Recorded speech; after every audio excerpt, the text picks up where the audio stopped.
Welcome to the 700 Club. It's now official. Former President Donald Trump is the Republican nominee for president. He's the first major party candidate since Franklin Roosevelt to accept 3 consecutive party nominations. The question is, who will he run against? There are strong indications that President Biden may drop out of the race as early as this weekend. CBN chief political analyst David Brody has more.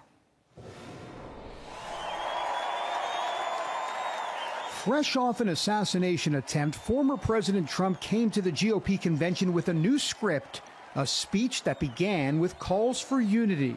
I am running to be president for all of America, not half of America, because there is no victory in winning for half of America. So tonight, with faith and devotion, I proudly accept your nomination for President of the United States. For the first 30 minutes or so of his speech, the nation saw a more reflective Trump as he recounted the events of last weekend. I will tell you exactly what happened, and you'll never hear it from me a second time because it's actually too painful to tell. There was blood pouring everywhere, and yet, in a certain way, I felt very safe because I had God on my side. I felt that. I'm not supposed to be here tonight. Not supposed to be here. I stand before you in this arena only by the grace of Almighty God. After retelling the events, he walked over to the helmet and firefighter's jacket that belonged to Corey Compertor, who lost his life at the rally.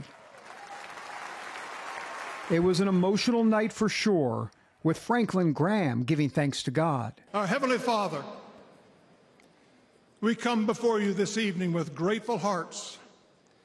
Thank you for saving the life of President Donald J. Trump. As for the rest of the speech, it was classic campaign fare, but without much of the harsh rhetoric. There was only one mention of President Biden, and really only one main dig at Democrats. The Democrat Party should immediately stop weaponizing the justice system and labeling their political opponent as an enemy of democracy. Especially since that is not true. In fact, I am the one saving democracy for the people of our country.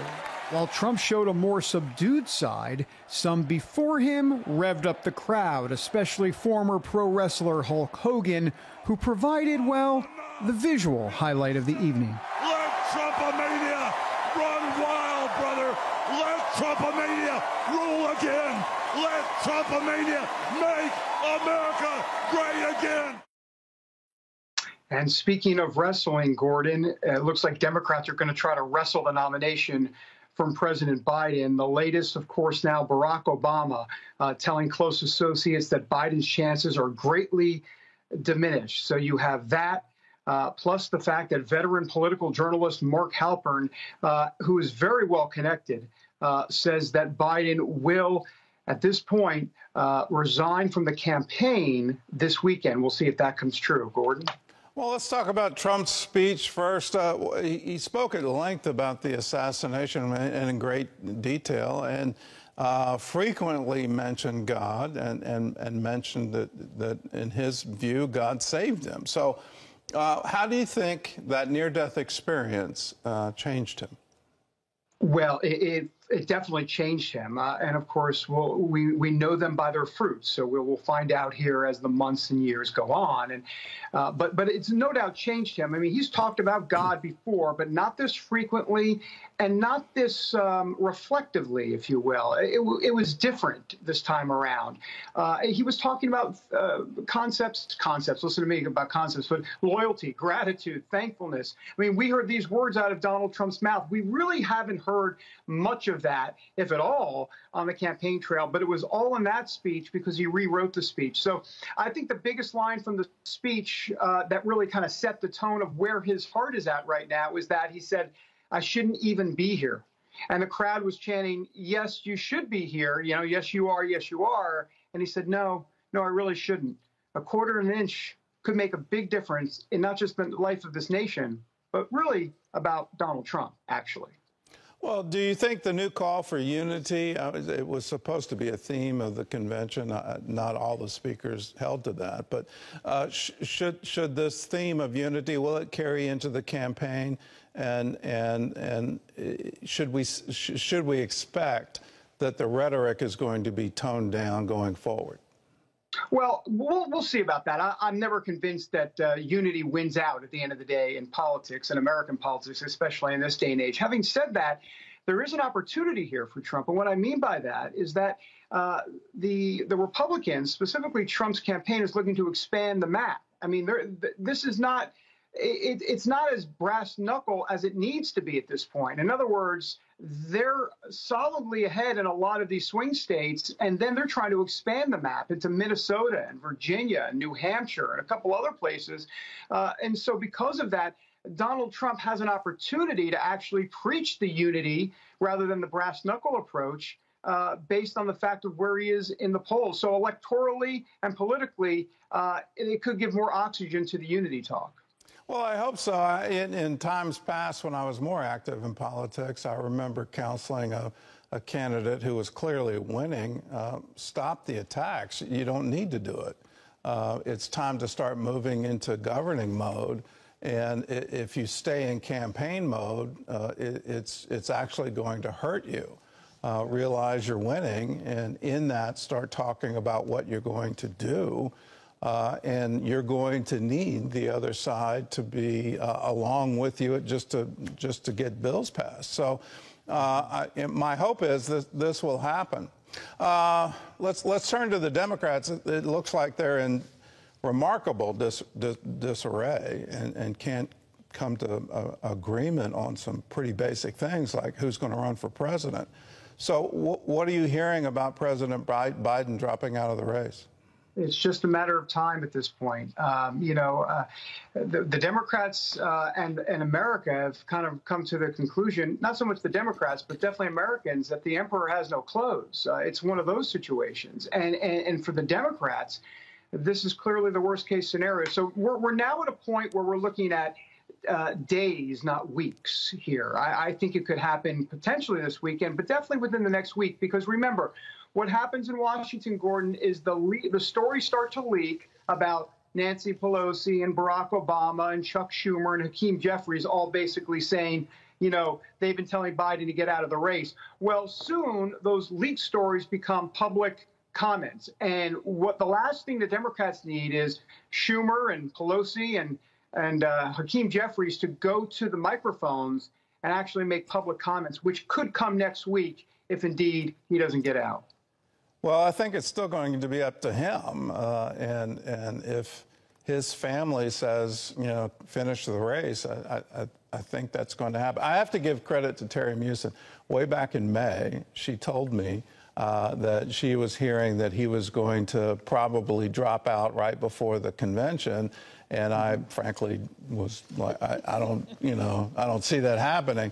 All of this before the June debate and now the current conversation. So Terry, what got you to the point where you thought he was going to do that?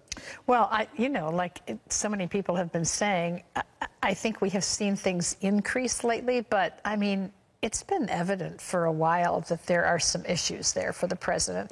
I want to say, my heart goes out to him because having to have the whole world watch you age when you're struggling with some things is a horrible way to have to contend with all of this. That said, I think some hard decisions have to be made here by many people. And I mean, he doesn't trust my insider information. Let me just say that. I think it was your observation that perhaps he was on a downward trajectory. So I've got to give you credit. You did it. Let's go back to David. Let's talk about who would be the candidate. Let's do a hypothetical. Biden gets the message, I can't win this, I need to drop out. Is this going to be Vice President Harris, or are we going to see a fight on the convention floor? Well, a couple of things here. First of all, I've been talking to about 4 Democrat sources, one of them a pretty high up level Democrat who says that it's going to be Kamala. She's got the funding behind her. She'll have the delegates behind her. These delegates voted for Biden, so she's part of that ticket, if you will. And it would be really a travesty for that reason.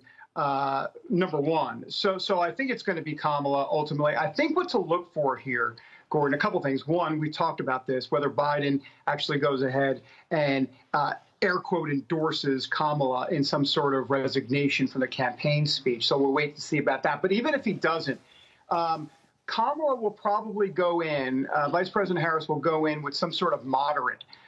Because remember, she's pushed a lot of leftist policies on Americans. And so look for people like Andy Beshear, the moderate governor, Democrat governor of Kentucky, maybe a Josh Shapiro in Pennsylvania. I think that's what she'll probably try to do. So we're getting ahead of ourselves. But honestly, like I said, it's just a matter of time. I'm sure we'll have a conversation next week about Biden no longer running for president. And then the conversation will turn to what does Kamala do? But I think that's what's going to happen.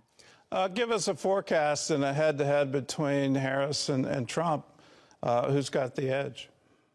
Well, it's no doubt Donald Trump has the edge because the problem here and what many Democrats argue is that Harris is clearly tied to Biden. So remember, this really ultimately, I know we talk about Harris and Biden and debate performances and this and that, but ultimately the tide was already turning against Biden based on a lot of the policies, a lot of the substance that has not gone in his direction, whether it be everything back from Afghanistan to inflation, the economy, immigration. It was already all there. So in a way, the cake's been baked for a while, and it might just be a placeholder situation at this point. It might not matter. And as for other people getting in against Kamala Harris, why would they do it, Gordon? Because right now, Donald Trump is in a potential to have a landslide victory, not just a close one. Why would any Democrat want to put themselves out there for that? Oh, that's a good point.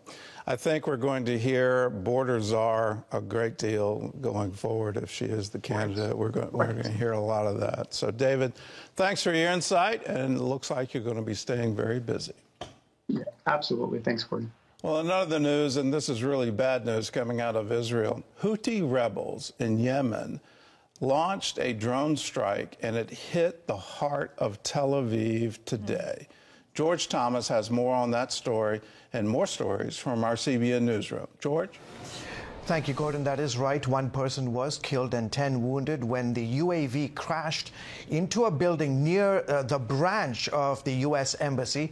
Israeli military spokesman Daniel Hagari says the drone was made in Iran, which supports the Houthis and other groups that are targeting Israel. Simhat 3 is an Iranian weapon that was modified to increase its range. Iran supports, funds, and arms its proxies in regions like Gaza, Judea and Samaria, Lebanon, Syria, and Yemen. The U.S. military says it intercepted 4 UAVs launched from Yemen, but it appears that a 5th slipped through to hit Tel Aviv. Israel says the drone was spotted but wasn't tracked properly due to human error. A widespread Microsoft outage disrupted flights, banks, media outlets, and companies around the world today.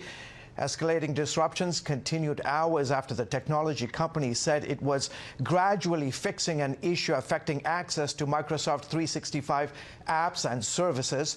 The website Down Detector, which tracks user-reported internet outages, recorded growing loss of service at Visa, ADT Security, Amazon, and airlines, including American and Delta. Cybersecurity firm CrowdStrike said the issue is not a security incident or cyber attack. A longtime friend of CBN has finished his race. Pat Williams, an NBA legend and co-founder of the Orlando Magic basketball team, passed into eternity this week. He died at the age of 84 from complications of viral pneumonia. Described by his family as a larger-than-life follower of Jesus, Williams appeared on the 700 Club some 18 times with CBN founder Pat Robertson. He is survived by his wife, Ruth, and 19 children, 14 of whom are adopted from 4 different countries. In a statement, the family said, quote, "We have peace through our broken hearts, knowing he's in the arms of Jesus. In true Pat fashion, we can see him standing inside the gates of heaven, ready to welcome everyone and shake their hands, just as he did at Magic Games. A true legend. Gordon? True legend, and well done, good and faithful servant. When you consider what it takes to adopt 14, you know, it's just amazing, and an amazing life, and well lived. Our hearts go out to his family in their time of mourning, but the condolence that we all have as Christians that one day we'll meet again.